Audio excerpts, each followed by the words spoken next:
Salut les investisseurs, dans cette vidéo, on va analyser ensemble le rapport de gestion de Gay-Lussac Small Caps France pour avril 2025. Abonnez-vous à la chaîne si ce n'est pas déjà fait. Et on commence tout de suite cette présentation. Donc ici, on retrouve les performances du fonds. Donc on est sur un fonds qui bat son indice depuis 2014, mais c'est pas exceptionnel non plus, hein. On met seulement 26 points à l'indice sur 10 ans. On voit que on sous-performe en plus sur un mois, et on sous-performe également depuis le début de l'année. Donc bon, pour l'instant c'est pas flambant comme performance, mais le fonds, on va dire, est relativement récent comparé au microcap qui a été créé en 2007, ou qui a une nette surperformance. Donc ici, à mon avis, il faut laisser le temps aux gérants de surperformer. On voit qu'il y a quand même un léger écart avec l'indice de référence, c'est toujours ça de prix. On regarde ensemble le commentaire de gestion. Donc ce qu'ils nous disent, c'est que évidemment volatilité volatilité macroéconomique à cause des droits de douane, etc. On a trois allègements sur, on va le voir après, sur le fond, Interco, TFF et Do & Co. On a 3 renforcements ou achats sur KSB, Atos Software et GEK Terna. Donc ça, ce sont des entreprises allemandes et grecques respectivement. Donc c'est pas mal, ce fonds, il est quand même plutôt diversifié, en tout cas en Europe, donc ça c'est bien. Je vous propose de passer en revue les principales positions du fonds. Donc la première, c'est Neuron, elle est aussi très présente dans le fonds microcap de Gay-Lussac. La deuxième position, c'est Steph, donc logisticien français qui a une excellente stratégie et qui est leader en France, maintenant commence à s'étendre à l'international. Sarantis, société grecque, plutôt dans les cosmétiques de mémoire. Quest Holdings, pareil, c'est une société grecque qui est aussi, alors ça c'est plutôt de l'IT de mémoire, donc c'est pas mal, c'est à partir de cette, en ayant revu un peu le fonds small cap, que je me suis dit qu'il y avait peut-être des opportunités en Grèce, et en effet on en trouve. La purge est bien passée sur la Grèce, donc maintenant on trouve des entreprises avec des multiples intéressants. Cinquième position, c'est KSB. Attention, il y a un typo sur le rapport de gestion, c'est KSB, on va le voir après, qui est une société allemande.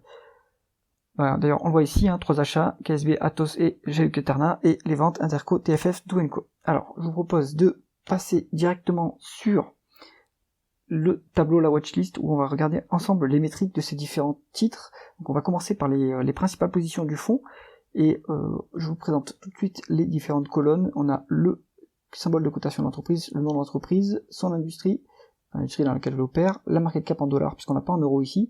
On a la croissance du chiffre d'affaires en rythme annualisé sur 5 ans pour lisser un peu les cycles. 3 multiples de valorisation en VE sur EBITDA, le price earning et le price free cash flow. 2 multiples de valorisation par rapport au bilan, au capitaux propres, price to book, price to tangible book value. Le rendement des capitaux investis qui est une rentabilité plutôt opérationnelle. Le rendement des fonds propres qui est une rentabilité plutôt financière. L'endettement s'il y en a.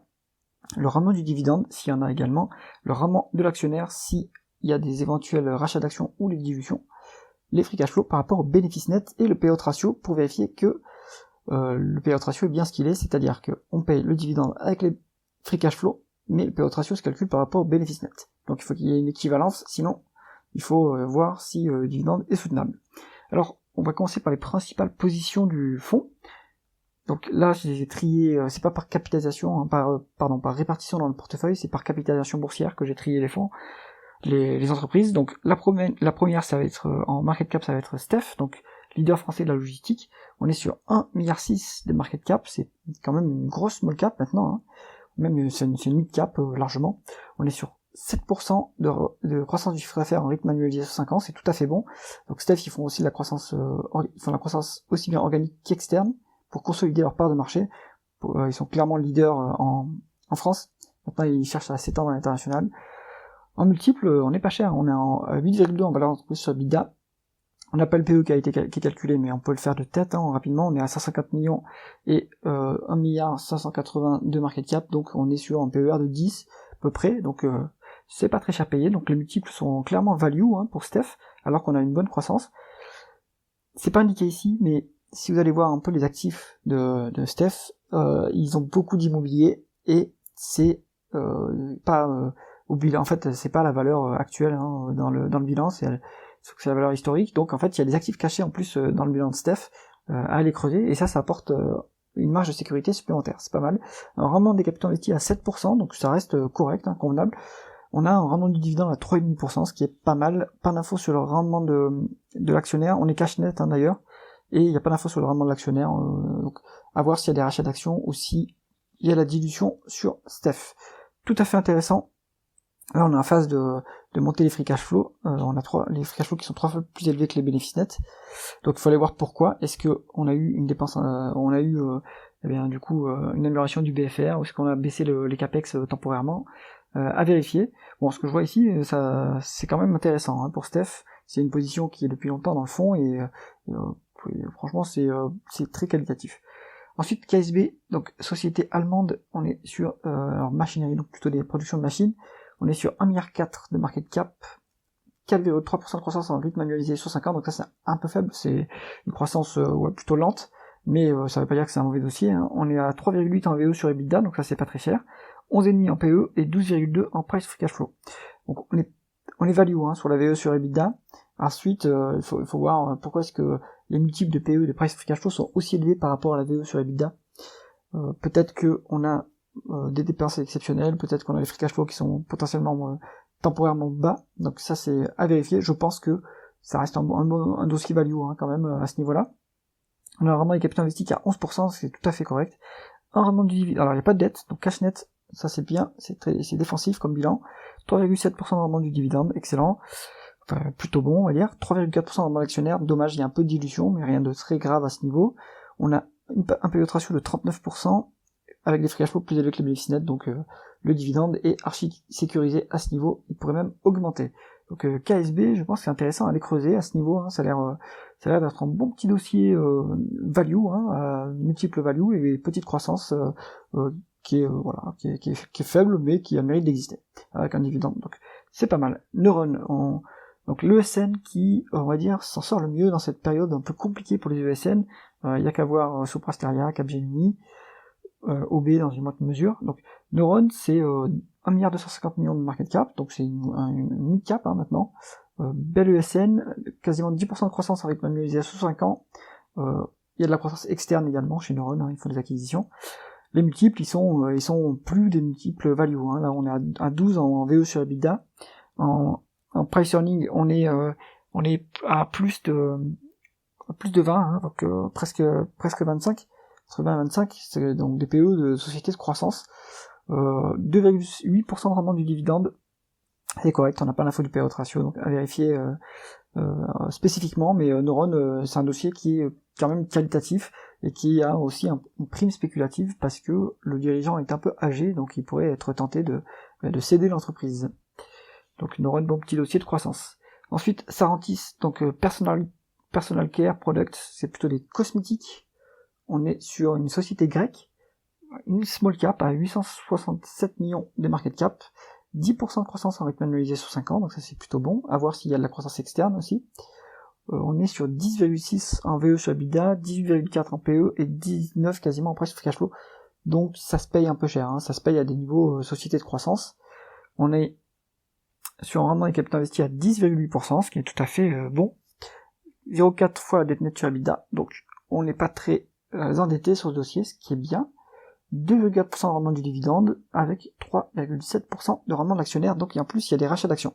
Le payout ratio est à 32% avec des free cash flow qui sont équivalents aux bénéfices nets, donc on a les moyens de cette rémunération de l'actionnaire, on pourrait même l'augmenter à mon avis. Ensuite on passe sur Quest Holding, on est sur des... Alors ils mettent Electronic Equipment, il me semble que c'est plutôt tout ce qui est PC, distribution, IT. Société grecque également, 707 millions de dollars de market cap, donc une small cap. On est quasiment à 20% de croissance en rythme annualisé sous 5 ans, donc à voir si la croissance est externe ou organique, mais si c'est organique, c'est assez impressionnant, avec des multiples qui restent pas très cher payés. Hein. Donc si on nommait le price free cash flow, peut-être que ponctuellement il y a une forte dépense en capital à vérifier, mais si on regarde les deux autres, hein, 8,2 en VE sur EBITDA, c'est pas très cher payé non plus, c'est en dehors de notre zone value, mais avec autant de croissance, c'est normal que ça soit un peu élevé. 14 en PE, c'est pas si cher payé hein, pour autant de croissance. On a un rendement des capitaux investis à 14%, donc très bonne rentabilité, 18% de rendement en fonds propres, hein, donc là c'est vraiment pas mal. Et 0,8 fois la dette nette sur EBITDA, on est pas trop endetté non plus, donc c'est bien. 3,6% de rendement du dividende, ça c'est intéressant. On est presque à 4% de rendement de l'actionnaire, puisqu'il doit y avoir des rachats d'actions sur cette boîte. Attention que les free cash flow sont moitié moins que les bénéfices nets, donc on a versé tous les free cash flow en dividendes. Hein. Donc ça, c'est pas soutenable si les free cash flow ne reviennent pas au niveau des bénéfices nets l'année prochaine, pour l'exercice en cours. Donc là, on a passé en revue les principales positions de Gay-Lussac Small Cap. Donc là-dedans, il n'y a rien qui me choque, hein. C'est les bonnes boîtes, soit value, soit plutôt croissance à prix raisonnable. Donc ça, c'est qualitatif. Ensuite, les achats. On est sur Atos Software, donc à pas confondre avec la bouse Atos en France, pardon. On est sur du logiciel ici, et pas sur une ASN. On est sur 2,1 milliards de dollars de market cap, donc ça commence à être une grosse mid cap. 19% de croissance du chiffre d'affaires en rythme annualisé sur 5 ans, donc ça c'est une société de croissance. Si c'est du logiciel, à mon avis, ils font pas d'acquisition, hein, ça c'est de la croissance organique.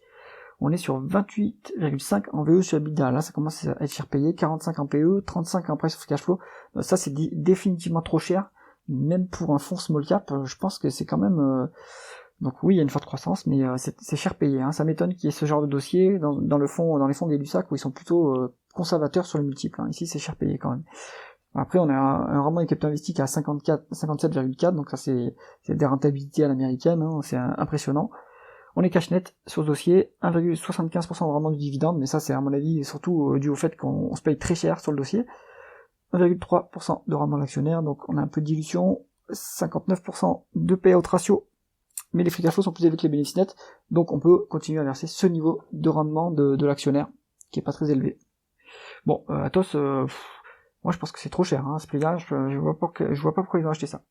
Ensuite, GEK Terna, donc c'est grec de mémoire, on est sur dans la construction, et on est sur 2 milliards de market cap, donc une grosse mid cap également, 20% de croissance en rythme annualisé sur 5 ans, donc ça c'est plutôt une forte croissance, à voir s'il y a de la croissance externe ici, et pourtant on a des multiples complètement value, on est à 5,8 en VE sur EBITDA, donc ça c'est pas cher du tout, 10,4 en PE, donc c'est pas très cher non plus, on n'a pas les price of cash flow, donc il faut aller voir spécifiquement sur ce dossier.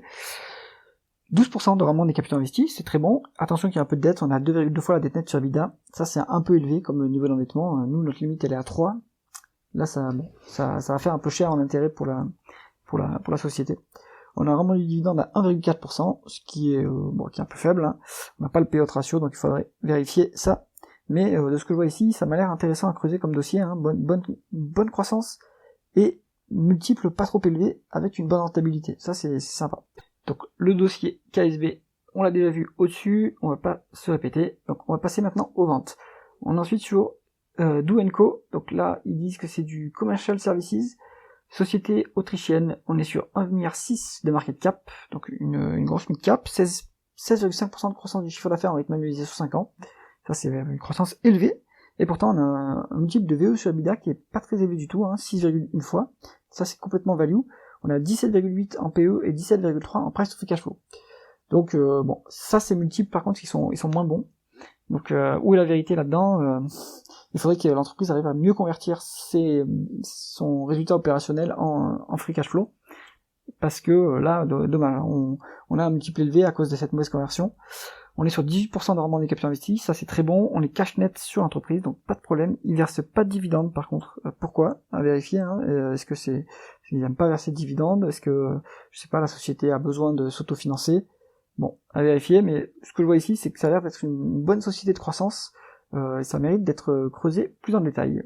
Ensuite, Intercos SPA, donc société italienne, Personal Care Products, donc un peu le même segment que Sarantis.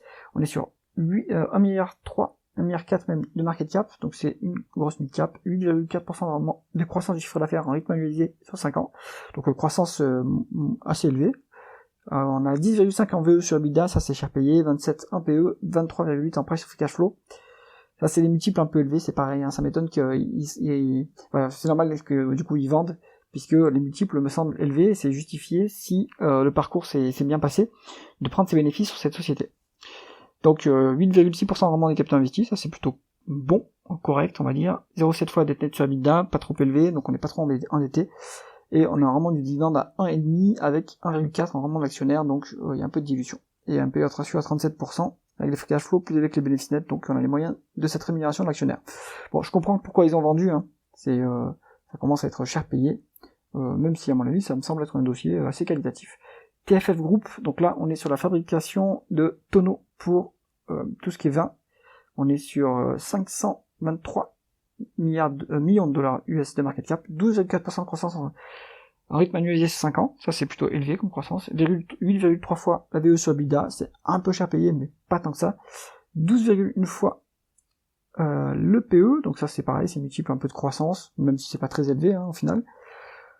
On a 6,2% de rendement des capitaux investis, ça c'est plutôt faible, et attention que l'entreprise est fortement endettée à 3 fois la dette nette sur EBITDA.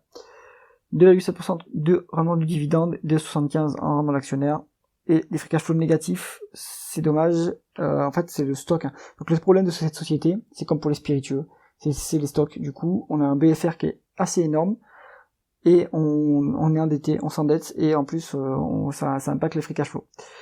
Là en plus avec les incertitudes commerciales qu'il y a en ce moment, la guerre commerciale et les potentiels droits de douane, je pense que c'est plutôt sage de se séparer de cette société qui, à mon avis, me semble être un peu risquée à ce niveau-là. Il faudrait peut-être attendre que les multiples baissent beaucoup plus pour s'y intéresser à nouveau. J'espère que cette revue du fonds Small Cap de Gay-Lussac Gestion vous a intéressé. Si c'est le cas, mettez un pouce vers le haut et pensez à vous abonner à la chaîne. À bientôt.